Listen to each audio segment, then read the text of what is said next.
কলা দিয়ে যে এত মজার একটা রেসিপি বানানো যায় সত্যি আমি জানতাম না, ইউটিউবে না দেখলে। খাওয়ার পরে অনেকগুলো কলা বেঁচে গিয়েছিল, তো আমি হঠাৎ করে ভাবছিলাম যে এতগুলো কলা নষ্ট হয়ে যাবে, তো ইউটিউবে আমি কলার রেসিপিটা দেখে বানিয়ে নিলাম। আর এটা যে বাচ্চারা এত পছন্দ করবে এটাও আমি বুঝতে পারিনি। আমি তো অর্ধেক খেয়ে নিয়েছি, বাকি অর্ধেক আমার বাচ্চারাই খেয়ে নিয়েছে, এত মজা হয়েছিল। আর কলাগুলো নষ্টই হয়ে যাচ্ছিল, একদম দেশি কলা। এটা আব্বা আসার সময়, আমাদের বাসায় আসার সময় গ্রাম থেকে এনেছে, আমাদের বাড়ির কলা।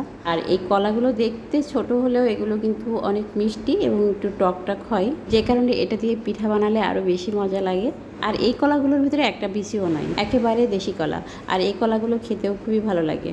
বা আসার সময় এত পরিমাণ নিয়ে এসেছে যে সবাইকে দিয়েছি, তারপরে খেয়েছি, তারপরে অনেকগুলো বেঁচেছিল।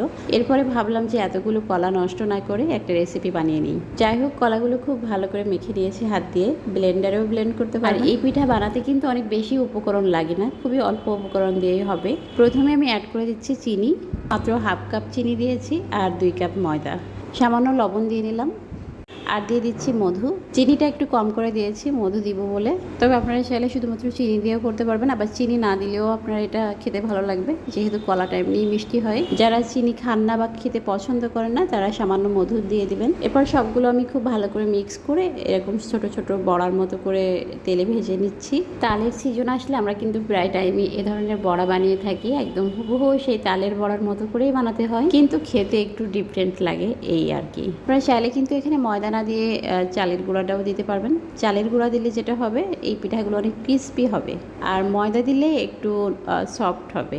হাতের কাছে শুধুমাত্র ময়দা ছিল, ময়দা দিয়েই বানিয়ে নিলাম আজকে।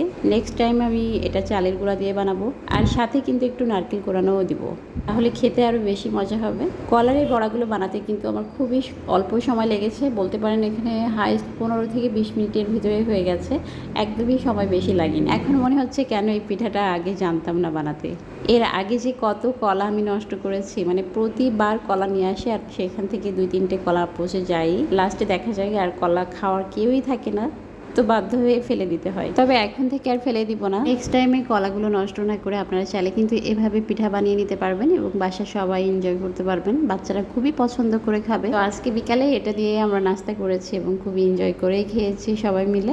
পিঠাটা আমি ডুবো তেলে ভেজেছি, তবে অনেক বেশি তেল লেগেছে এটাও না, খুবই অল্প তেলেই এটা হয়ে গেছে। আর এই তো দেখতেই পারছেন আমার বাচ্চারা কিন্তু খুবই মজা করে খেয়েছে। তো এখন বিদায় নিচ্ছি, সবাই ভালো থাকুন, আল্লাহ হাফেজ, আসসালামু আলাইকুম।